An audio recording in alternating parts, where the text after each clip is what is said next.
টানা ৩৫ দিন পর্যন্ত ইরানি ভূখণ্ডের ভেতরে কোনো মার্কিন বিমান বিধ্বস্ত হয়নি। কিন্তু ৩ এপ্রিল ইরানের হামলায় একটি মার্কিন F-15 যুদ্ধবিমান ভূপাতিত হয়েছে এবং এর একজন ক্রু সদস্যকে উদ্ধার করা সম্ভব হলেও এখনও নিখোঁজ রয়েছেন অন্যজন। এই মুহূর্তে নিখোঁজ সেই সেনাকে খুঁজে পেতে মার্কিন সামরিক বাহিনী এবং পুরস্কারের আশায় থাকা ইরানি বেসামরিক নাগরিকদের মধ্যে চলছে এক রুদ্ধশ্বাস প্রতিযোগিতা।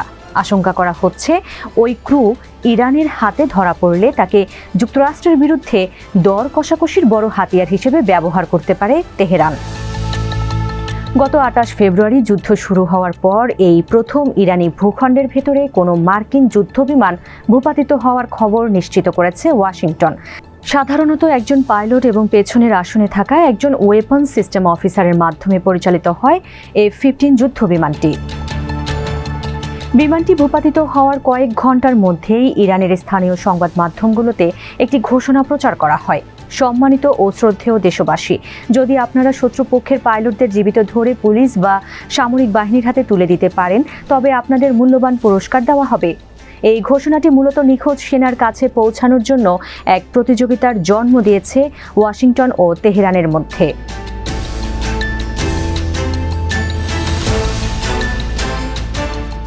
যদি ইরান নিখোঁজ সেই বিমান সেনাকে আটক করতে সক্ষম হয়, তবে এটি তেহরানের হাতে মার্কিনীদের বন্দী হওয়ার প্রথম ঘটনা হবে না।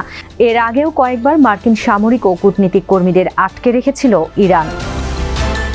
প্রায় ৫ দশক আগে ১৯৭৯ সালের ৪ নভেম্বর ইরানের ক্ষমতাচ্যুত শাহ চিকিৎসার জন্য নিউ ইয়র্কে পৌঁছালে তেহরানের মার্কিন দূতাবাসে ঢুকে পড়ে একদল আয়াতুল্লাহপন্থী ছাত্র। কূটনীতিক, সামরিক অ্যাটাশে এবং মেরিন গার্ড সহ ৬৬ জন মার্কিনীকে জিম্মি করে তারা। তাদের মধ্যে ৫২ জনকে আটকে রাখা হয়েছিল দীর্ঘ ৪৪৪ দিন। ১৯৮১ সালের ২০ জানুয়ারি প্রেসিডেন্ট রোনাল্ড রিগানের উদ্বোধনী ভাষণের ঠিক কয়েক ঘন্টা পর মুক্তি পান তারা। ওই ঘটনার প্রায় ৪০ বছর পর ২০১৬ সালের ১২ জানুয়ারি কুয়েত থেকে বাহরাইন যাওয়ার পথে মার্কিন নৌবাহিনীর দুটি ছোট রিভারাইন কমান্ড বোট পারস্য উপসাগরে ফার্সি দ্বীপের কাছে ঢুকে পড়ে ইরানি জলসীমায়।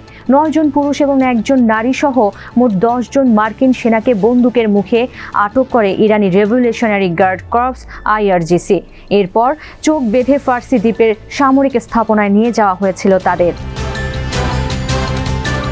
তৎকালীন মার্কিন পররাষ্ট্রমন্ত্রী জন কেরি এবং ইরানের পররাষ্ট্রমন্ত্রী মোহাম্মদ জাভাদ জারিফের মধ্যে কয়েক দফা ফোন আলাপের পর অক্ষত অবস্থায় মুক্তি পান তারা। আটকের সময় সেনাদের বডি আর্মার খুলে ফেলতে এবং হাঁটু গেড়ে বসে মাথার পেছনে হাত রাখতে বাধ্য করে ইরানিরা।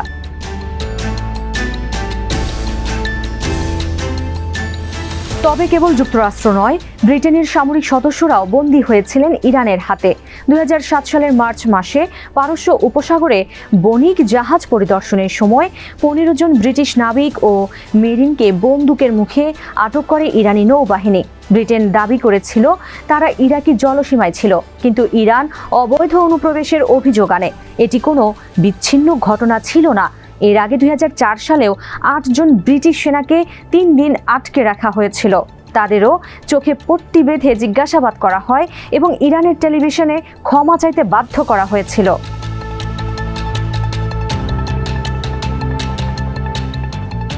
গবেষণা প্রতিষ্ঠান German Institute for International and Security অ্যাফেয়ার্সের ইরান বিষয়ক নিরাপত্তা বিশ্লেষক হামিদ রেজা আজিজির মতে, মার্কিন ক্রুকে আটক করলে ইরান দুটি পথ বেছে নিতে পারে।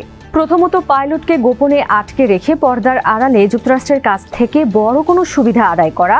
এছাড়া পাইলটকে ক্যামেরার সামনে হাজির করে নিজেদের বিজয় প্রচার করা এবং বিশ্ববাসীর সামনে ট্রাম্প প্রশাসনকে অপদস্থ করা।